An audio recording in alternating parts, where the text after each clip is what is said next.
So guys, here we are inside the Spring app. Let's make a new project.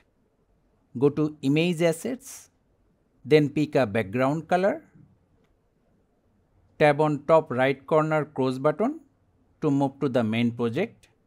Then tab on top middle button and select the aspect ratio you want. Now from the bottom, select Overlay. Then import your main file.